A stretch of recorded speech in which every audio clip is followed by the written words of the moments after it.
General discussion on budget. Sri Vishnu Prasad Sharma. धन्यवाद अध्यक्ष महोदय।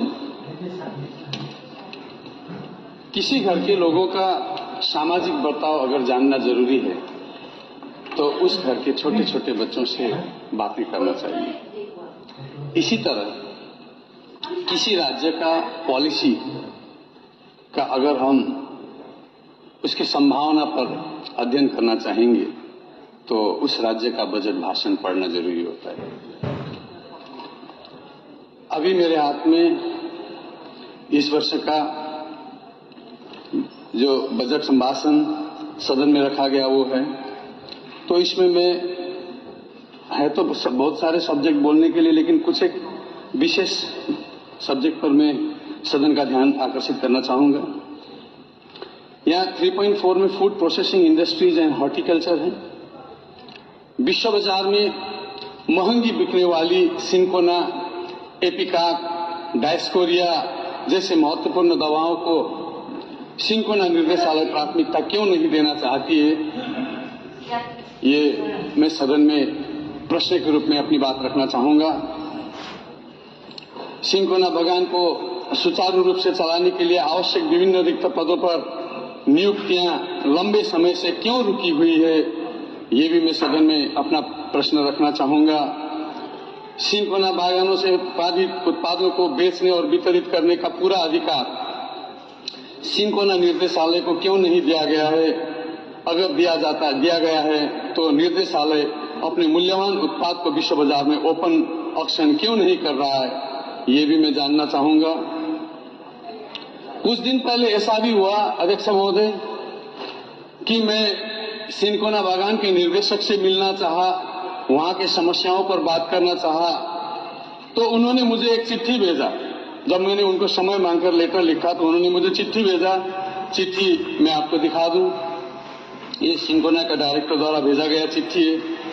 इसमें उन्होंने खुद को एक विशेष वर्कशॉप में बिजी पूरा महीना भर के लिए बताया और मुझसे नहीं मिला।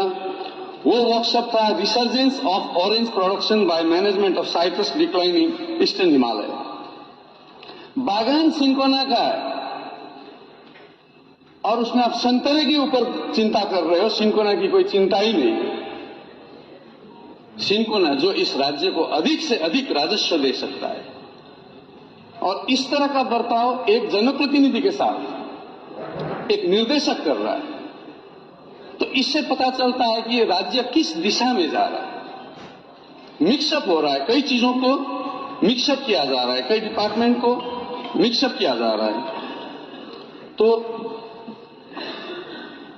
इसीलिए मैं कहना चाहूंगा कि सिंकोना विशेषज्ञों के ही सिंकोना बागान का डायरेक्टर बनाया जाए।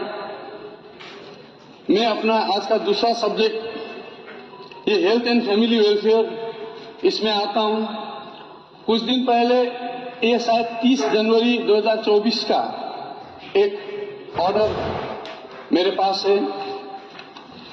इसके जरिए वर्तमान सरकार, राज्य सरकार अल्पसंख्यकों का भाषा खत्म करने जा रही है, क्योंकि यहाँ एक सरकारी सर्कुलर कहता है जो लोग डायरेक्टोरेट ऑफ हेल्थ सर्विस के तहत क्लर्कशिप के परीक्षा के लिए 2019 में आयोजित ग्रुप बी पार्ट 2 परीक्षा में पास हुए थे, जो परीक्षा बंगाली के अलावा हिंदी, उर्दू, नेपाली या संथाली भाषा में पास कर चुके हैं, उन्हें दोबारा बांग्ला भाषा में परीक्षा देनी होगी पास होने के बावजूद।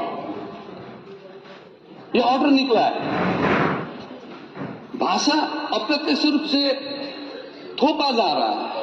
मैं सदन को बताना चाहूंगा कि हिंदी, उर्दू, नेपाली ये भाषा संविधान की 8वीं अनुसूची में मान्यता प्राप्त भाषा है। राज्य सरकार इन भाषाओं का सम्मान करे। मैं अपने चौथी विषय पर जाना चाहता हूं, ये land reforms and refugee relief and rehabilitation पर। मैंने इससे पहले भी कई बार सदन को कहा है कि हमें 5 डेसिमल जमीन नहीं, श्रमिकों को लिमिटेशन एक्ट 1963 के तहत जिसका जितना है उतना ही मिलना चाहिए। ये न्याय ये सरकार श्रमिकों के ऊपर करे, चाहे वो श्रमिक चाय बागान का हो, चाहे वो श्रमिक सिंकोना बागान का हो। लेकिन अभी मेरे हाथ में ये जो राज्य सरकार बांट रहा है पट्टा, इसका कॉपी है। ये इसको रोका गया था एक बार, फिर चालू किया गया बांटने के लिए, और इसमें वही 5 डेसिमल ये पड़ता है। तो लिमिटेशन एक्ट होते हुए उसको दरकिनार करके ये क्यों पकड़ाया जा रहा है, ये भी मैं सदन को पूछना चाहता हूं, क्योंकि हमारे लोगों को जानने का अधिकार है। मैं अपनी चौथी बात रखना चाहूंगा। माननीय अध्यक्ष महोदय, आपको ज्ञात होगा कि 4 अक्टूबर को तीस्ता नदी में एक बहुत बड़ा फ्लड आया था, उससे कई घर तबाह हो गए, और उसको 4 अक्टूबर के सवेरे मैंने अपने आंखों से उस नजारा को देखा है, उस भयावह मंजर को मैंने देखा है, और देखने के बाद में उसी दिन फिर कलकत्ता के लिए रवाना हुआ, और 5 तारीख को ठीक दूसरे दिन मैं अध्यक्ष महोदय के यहां आकर मैंने एक छोटा सा रिक्वेस्ट किया था। ये रिक्वेस्ट था कि हमारी ये जो डिजास्टर मैनेजमेंट की कमेटी है, ये कमेटी उस डिवास्टेशन को मापने के लिए वहां के रीजनल लेजिस्लेचर्स का सहायता लेते हुए उस जगह का भ्रमण करे और वहां का सही आकलन हो। लेकिन आज तक ये नहीं हो पाया है, बड़े दुख के साथ में मुझे कहना पड़ रहा है। कल मंत्री महोदय जवाब दे रहे थे, हमने इसका आकलन किया है और केंद्र सरकार को दिया है, केंद्र सरकार ने पैसा नहीं दिया है। ठीक है, अगर आपने आकलन किया है तो यही सदन चलते हुए, सदन बंद होने से पहले वो केंद्र सरकार को जो रिपोर्ट भेजा है आपने, वो हमें भी मुहैया कराइए, हम केंद्र सरकार से बात करेंगे।